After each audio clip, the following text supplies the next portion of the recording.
Bismillahirrahmanirrahim. Assalamualaikum warahmatullahi wabarakatuh. Alhamdulillah, salatu wassalamu ala rasulillah, wa ba'd. Allahumma salli ala Muhammad wa ala ali Muhammad. Bapak Ibu, kawan-kawan mahasiswa mata kuliah penelitian tindakan kelas yang saya ampu ya. Insyaallah pada pertemuan ini saya akan menjelaskan sekilas tentang PTK ya. Jadi kita akan lihat apa itu PTK ya, karena PTK ini kan bagian dari metodologi penelitian ya. Jadi sebelumnya juga sudah pernah kita bahas. Nah sekarang kita lihat secara spesifiknya PTK itu apa sih ya. Kemudian apa perbedaannya dengan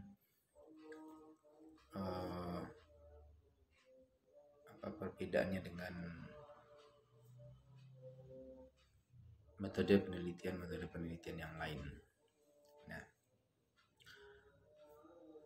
jadi PTK ini merupakan salah satu bentuk penelitian yang mirip dengan penelitian eksperimen. Penelitian eksperimen itu maksudnya adalah penelitian yang dilakukan dengan melakukan uji coba suatu keadaan atau merekayasa keadaan ya. Jadi ada sebuah intervensi atau sebuah tindakan yang ingin diuji coba, apakah tindakan itu berpengaruh terhadap variabel tertentu ya, atau terhadap objek tertentu atau tidak. Nah, ini namanya eksperimen ya. Nah, namun PTK ini ya tidak dikatakan eksperimen murni juga oleh para ahli. Namun PTK ini ya mirip dengan kuasi eksperimen namanya, itu eksperimen semu ya. Nah, PTK ini pertama kali muncul di Inggris ya, yang dikenal dengan nama Classroom Action Research atau CAR. Nah, kemunculannya itu dilatar belakangi karena guru atau pendidik pada waktu itu tidak puas dengan hasil dari kerjanya atau hasil dari kegiatan belajar mengajar yang dia lakukan ya. Nah sehingga untuk menyempurnakan hasil dari proses belajar mengajar itu atau kinerjanya itu, dia mencoba melakukan uji coba ya, sehingga bisa lebih sempurna itu dengan melakukan rekayasa tindakan ketika belajar itu. Nah inilah awal munculnya PTK ya. Nah sehingga ketika hasil dari rekayasa itu baik, maka ini dianggap bermanfaat ya untuk proses pendidikan ya, proses belajar mengajar. Nah PTK ini biasanya dilakukan dengan beberapa siklusnya atau percobaannya itu berulang-ulang ya, sampai dia mendapatkan hasil yang maksimal. Nah, kalau dalam aturan di Stay Al-Kifayah itu minimal ada 2 siklus ya melakukan PTK itu. Dan satu siklus itu minimal ada 2 pertemuan di siklus 1, pertemuan pertama dan pertemuan kedua. Kemudian siklus kedua, pertemuan pertama dan kedua. Jadi ada 4 pertemuan. Nah, ini sebetulnya yang melatar belakangi PTK ya. Jadi memang dalam proses pendidikan itu banyak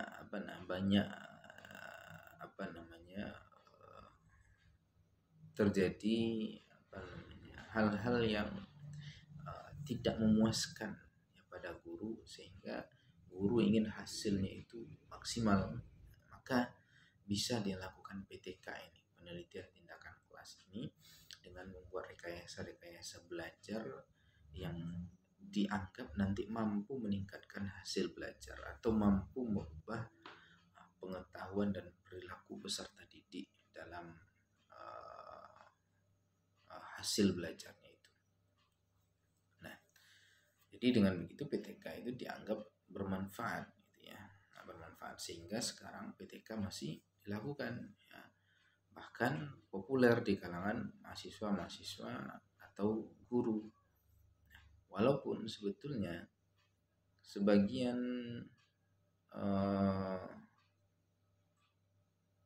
peneliti atau sebagian ahli tidak menganggap PTK sebagai sebuah penelitian yang ilmiah ya, tapi karena dianggap masih bermanfaat, maka maka masih dilakukan, masih dipakai, termasuk di Al-Kifayah ya. Karena di Al-Kifayah kan di PGMI atau PIAUD misalnya itu kan sangat bermanfaat untuk guru kalau itu betul-betul dilakukan. Nah, kemudian apa itu PTK? Ya, pengertian dari PTK. PTK seperti yang saya bilang tadi, yang berasal dari kata Classroom Action Research, yang artinya adalah penelitian tindakan kelas,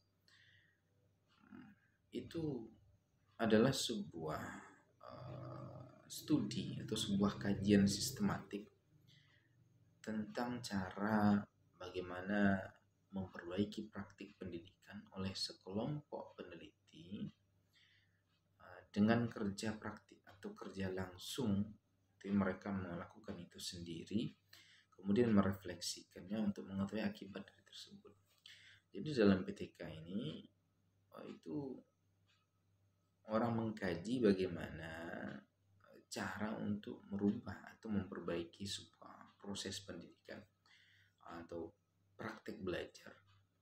Ini bisa dilakukan oleh peneliti atau oleh guru ya. Nah, cara untuk merubah praktik belajarnya itu atau proses belajar itu adalah dengan melakukan sebuah praktik baru atau memperbaiki praktek yang lama dengan melakukan renovasi ya. Renovasi dari praktek yang lama ya diperbaiki. Nah, kemudian dari proses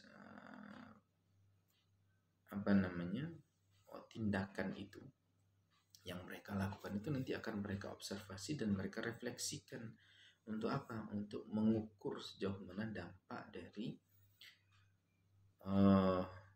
akibat tindakan yang mereka lakukan itu. Nah, atau dengan penjelasan yang lebih mudah difahami, PTK itu adalah sebuah upaya untuk menguji coba ide dalam praktik belajar dengan tujuan memperbaiki atau mengubah sesuatu, mencoba memperoleh pengaruhnya yang sebenarnya dalam kegiatan tersebut. Jadi intinya dalam PTK itu ada proses belajar yang tidak dianggap maksimal gitu ya, kemudian ingin diperbaiki. Nah, cara memperbaikinya itu dengan melakukan sebuah rekayasa tindakan belajar ya, kemudian diukur hasil dari rekayasa tindakan itu ya, seberapa besar pengaruhnya terhadap kegiatan belajar. Nah, itu singkatnya begitu PTK. Nah, maka PTK itu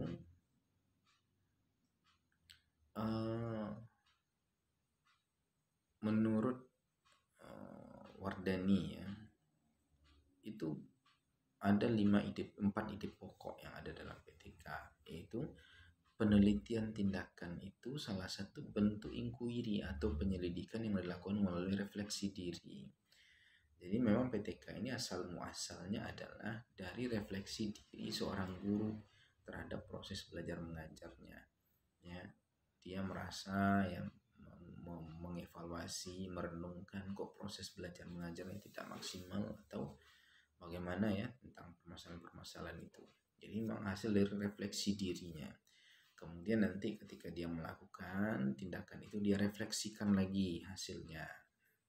Nah, jadi dasarnya itu PTK. Yang kedua, penelitian PTK itu dilakukan oleh peserta yang terlibat dalam situasi yang diteliti, ya, seperti guru, siswa, kepala sekolah. Jadi dalam PTK itu biasanya terlibat orang-orang itu, ya, guru, siswa, kepala sekolah, ya. Kemudian yang ketiga, penelitian tindakan kelas dalam situasi sosial termasuk situasi pendidikan. Jadi PTK ini sebetulnya tidak hanya dalam situasi pendidikan, ya, tidak hanya dalam belajar, dalam situasi sosial juga bisa dilakukan. Yang mungkin teman-teman pernah lihat ada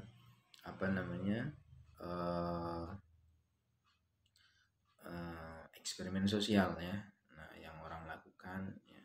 Nah, itu bisa, ya, contoh dari bagaimana orang melakukan tindakan, ya, untuk mengukur efek dari tindakan itu terhadap sosial, ya.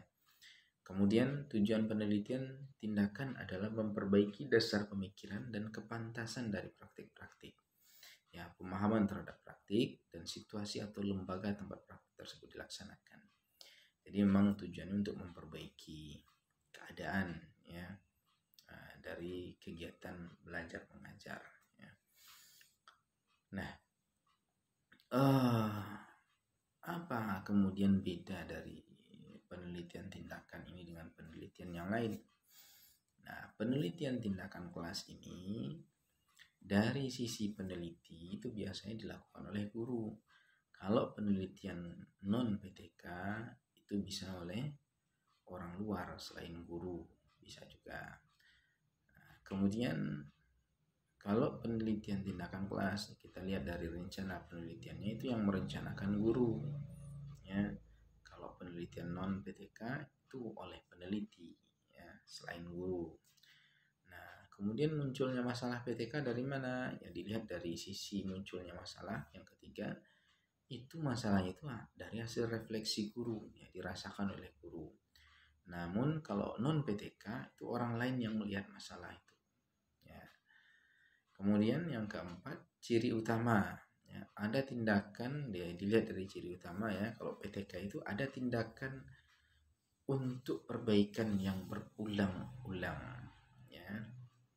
Jadi PTK itu pakai siklus, ya, ada siklusnya, dilakukan secara berulang-ulang seperti yang saya sampaikan tadi.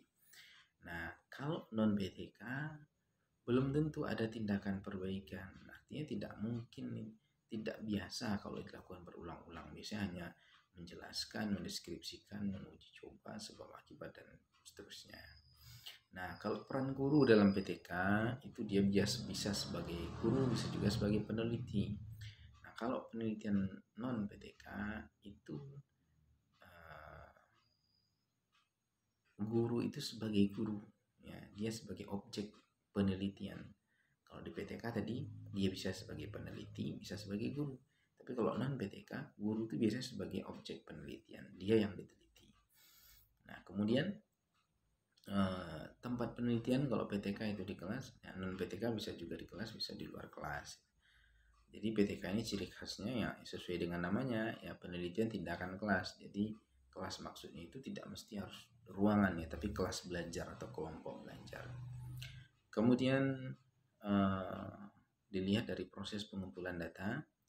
Nah, pengumpulan data dalam PTK itu bisa dilakukan oleh guru sendiri atau dengan bantuan orang lain, observernya misalnya.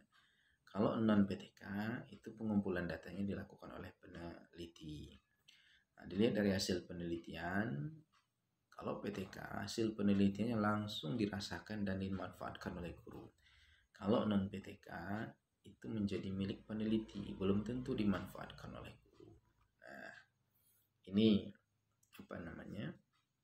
beberapa perbedaan PTK dengan penelitian non PTK. Kemudian jenis-jenis PTK. Jadi PTK ini ada beberapa jenis, ya, setidaknya ada 4 jenis. Nah, nanti mahasiswa itu termasuk yang mana dia? Nah, ini harus jelas, ya, bahwa nanti ketika ujian ditanya sama pengujinya, kamu PTK jenisnya apa? Atau kamu sebagai apa? Nah, ini harus bisa menjawab. Jadi menurut Mahmud dan Triana ya mengutip pendapat Oja dan Smulyan ya, PTK itu ada 4 jenis ya, setidaknya 4 jenis secara umum. Satu, ada namanya PTK, posisinya guru sebagai peneliti. Berarti di sini dalam PTK ini guru yang merencanakan, guru yang melakukan, guru yang mengevaluasi. Nah, jenis PTK yang pertama ini hanya bisa dilakukan ketika besok kalian menjadi guru ya, jadi bekerja sebagai guru ya, lulus kuliah jadi guru ya, ini bisa melakukan ini. Jadi dilakukan sendiri, direncanakan sendiri ya, kemudian dievaluasi sendiri. Ini yang pertama. Yang kedua, penelitian tindakan kolaboratif. Nah, penelitian ini melibatkan beberapa pihak ya, bisa guru, bisa kepala sekolah, bisa dosen ya, secara bersama-sama mereka bekerja ya. Jadi bekerja sama dalam waktu yang sama itu semuanya, yang tujuan itu untuk memperbaiki praktek belajar tadi. Jadi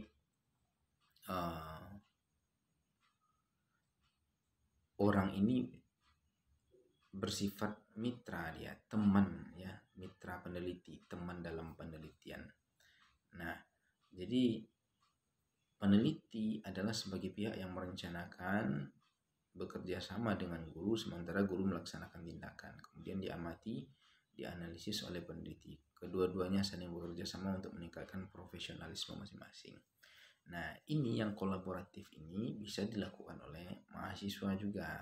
Jadi mahasiswa berkolaborasi dengan guru ya untuk melakukan PTK ya. Jadi dia melakukan PTK di kelas yang diampu oleh guru, misalnya guru A ya, kita ingin melakukan penelitian di sana di kelasnya, misalnya kita ajak dia kerjasama, kemudian kita sebagai mahasiswa atau sebagai peneliti merencanakannya ya sesuai dengan permasalahan yang ada di kelas guru tadi, kemudian nanti guru itu melaksanakan, kita yang observasi, kemudian baru kita refleksi bersama-sama dengan guru.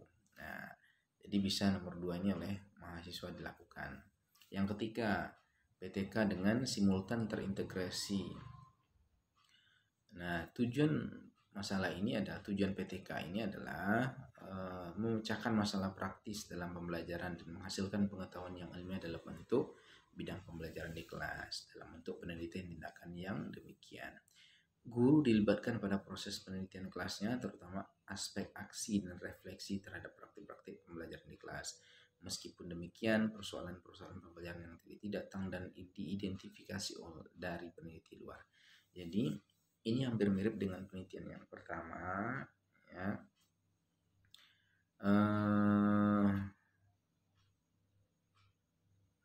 Tapi posisinya berbeda. Kalau yang pertama tadi itu yang merencanakan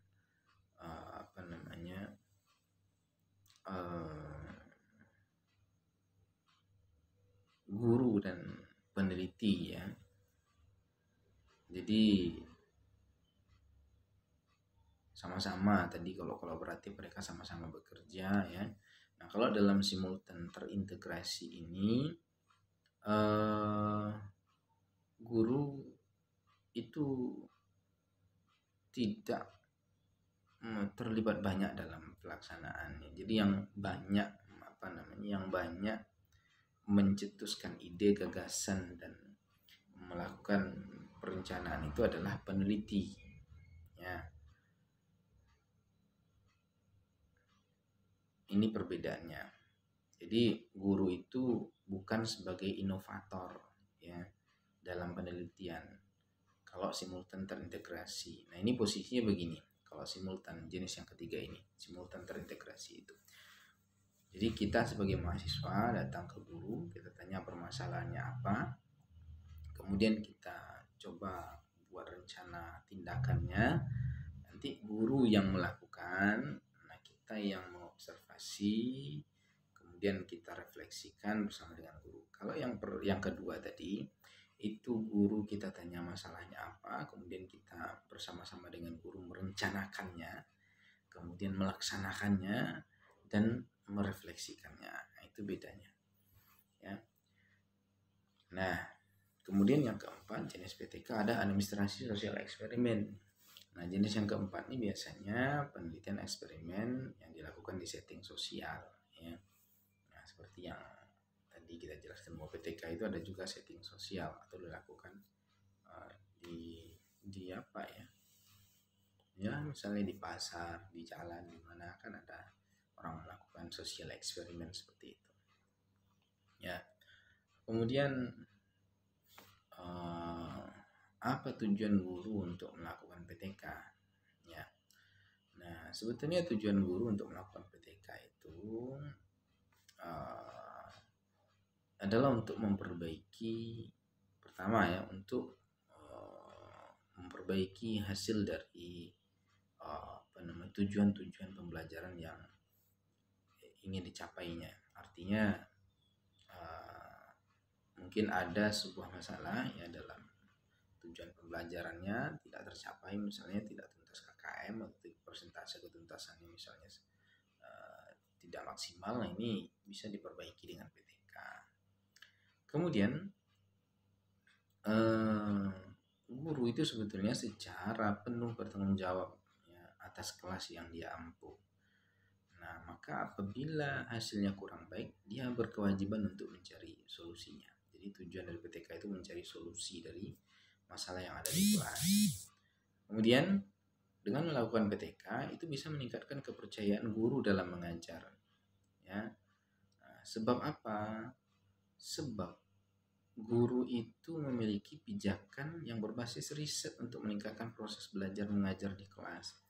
Jadi kepercayaan dirinya akan muncul kalau apa yang dia lakukan itu sudah diuji coba secara ilmiah, sehingga pede ya, merasa percaya diri dia bahwa apa yang dilakukan itu adalah sesuatu yang benar, sesuatu yang bagus ya, karena sudah di riset, sudah diteliti. Tuh. Kemudian dalam PTK guru berkesempatan untuk mengkombinasikan antara ide-idenya ya dan mengembangkan ide-ide tersebut dalam menerapkan kurikulum pembelajaran. Jadi guru punya kesempatan untuk berinovasi ya dalam PTK itu. Inovasi dalam belajar dan seterusnya. Misalnya dengan membuat media yang baru ya, atau metode yang dimodifikasi dan seterusnya ya. Nah, ini kan bagus kalau guru punya kreativitas seperti itu. Kemudian guru itu sebetulnya adalah orang yang paling tahu karakteristik kelasnya, sehingga dia juga lah yang paling tahu dan paling bisa mengembangkan kelas tersebut ya, supaya hasil belajarnya maksimal ya, sehingga apa yang dilakukan itu tepat sesuai dengan kebutuhan kelasnya. Dan terakhir, tujuan guru melakukan PTK itu adalah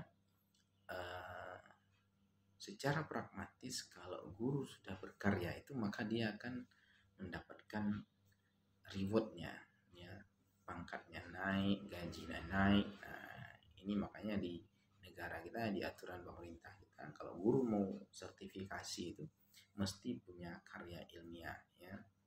Jadi setiap tahun begitu ya, harus melakukan sebuah penelitian tindakan kelas ya, atau punya karya ilmiah ya tentang profesinya. Nah, itu. Kemudian dalam PTK juga secara umum itu menganut prinsip-prinsip penelitian ya. Jadi tidak sembarangan dilakukan, sehingga dengan begitu keilmiahannya terjaga ya, dan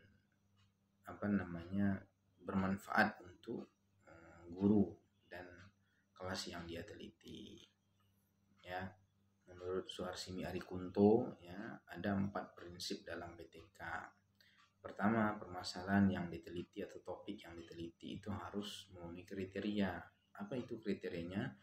Benar-benar aktual, urgent ya, penting, menarik untuk diteliti, mampu diteliti ya oleh guru itu, serta guru mampu untuk melakukan aksesibilitas peneliti ke situ.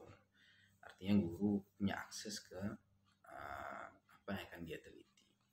Kemudian kegiatan penelitian baik intervensi maupun pengalaman yang dilakukan tidak boleh sampai mengganggu menghambat kegiatan utama. Misalnya seorang guru melakukan intervensi tidak boleh merubah waktu belajar, ya. Jadi dalam PTK nggak boleh merubah waktu belajar, ya, karena kalau merubah waktu belajar nanti akan merubah psikologis dari siswa itu.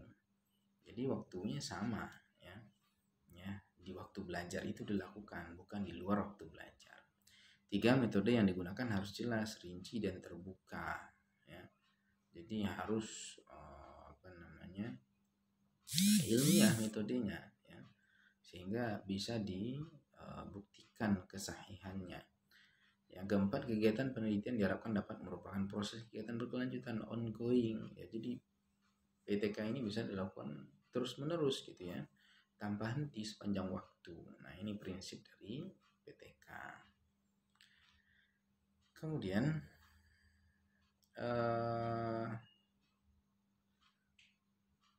PTK itu sebagaimana di pertemuan pertama, ya, dalam materi itu saya sampaikan ada rukun-rukunnya, ya. Ada 2 ahli, 2 tokoh dalam PTK, ada Kurt Lewin namanya. Yang pertama Kurt Lewin itu membuat rukun PTK itu ada 4, ya, yang dia bersiklus begitu, ya. Ya, seperti ini panah-panah itu, ya. Pertama ada perencanaan, kemudian perencanaan lanjut ke perlakuan atau tindakan, actionnya, kemudian dari action lanjut pengamatan, dari pengamatan lanjut ke refleksi. Nah, ini rukun PTK. Kemudian Kemis dan Tagar itu memiliki pendapat yang agak berbeda. Dia mengatakan bahwa dalam perlakuan dan pengamatan, artinya ketika kita melakukan aksi dan observasi itu bisa dilakukan secara bersama-sama. Jadi tidak mesti langkahnya itu ngantri gitu, ya. Jadi bisa bersama-sama. Misalnya perencanaan, kemudian perlakuan sekaligus aksi, baru refleksi. Ya, ini modelnya Kemis dan Tagar, tapi pada intinya hampir sama, ya. Cuma sedikit perbedaan saja. Nah, lalu apa itu perencanaan, ya, atau planning dalam PTK? Ini rukun yang pertama.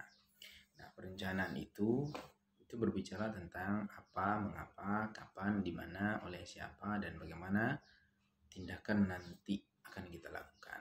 Jadi ini perencanaan, ya. Kalau kalian menyusun skripsi, ya, itu bagiannya proposal, ya. Proposal itu kan berbicara tentang apa, mengapa, kapan, di mana, oleh siapa, dan bagaimana. Jadi perencanaan ini adalah proposal PTK yang akan kita lakukan, rencana penelitian yang akan kita lakukan. Kemudian pelaksanaan. Nah, pelaksanaan ini merupakan implementasi dari apa yang sudah kita rencanakan dalam proposal. Jadi kita melaksanakannya lagi, melakukan lagi setiap siklus, ya, siklus 1, 2, 3 itu kita lakukan, kita terapkan, ya, sesuai dengan apa yang sudah kita rencanakan. Nah, jadi mengajar lagi nih, kalau tindakan itu mengajar di kelas, ya, itu tindakan namanya. Kemudian pengamatan itu observasi. Jadi atau observasi, ya, apa yang kita lakukan itu diobservasi, sekaligus diobservasi, ya. Makanya dalam PTK itu ada nanti belangko observasi, ya, terhadap guru, terhadap aktivitas belajar siswa. Nah, itu diobservasi, ya, setiap kali tindakan itu. Ini tindakan tadi menurut Kemis dan Tagar bisa sekaligus bersama dengan pengamatan, tidak mesti tindakan dulu baru diamati, ya, tapi tindakan sekaligus bersama dengan pengamatan. Kemudian yang keempat, refleksi. Refleksi ini kita merefleksikan atau merenungkan kembali apa yang sudah kita lakukan, ya. Kita cari tahu sejauh mana tindakan ini sudah dilakukan, ya. Apa kekurangannya, apa kelebihannya, ya. Kemudian kekurangan tadi kita coba cari solusi lagi. Nah, kemudian kita perbaiki untuk di siklus berikutnya atau pada pertemuan berikutnya. Hasil dari refleksi ini kita perbaiki, ya. Kita gunakan untuk memperbaiki siklus berikutnya atau pertemuan berikutnya. Nah, ini rukun dari PTK, ya. Kemudian untuk untuk format penulisan proposal dan bagaimana menulis proposal PTK nanti akan saya jelaskan pada pertemuan berikutnya ya.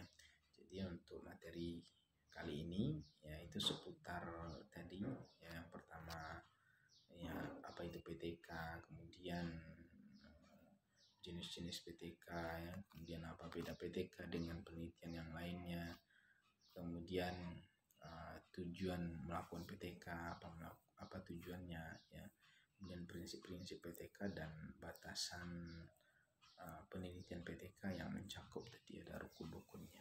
Jadi sebetulnya yang membedakan PTK dengan penelitian yang lain itu adalah pada batasan-batasan ini. Nanti dalam PTK itu ada siklus-siklusnya, yang satu siklus itu mencakup perencanaan, pelaksanaan, pengamatan, refleksi. Kemudian lanjut ke siklus 2, rencanakan lagi sesuai dengan hasil refleksi di pertemuan pertama.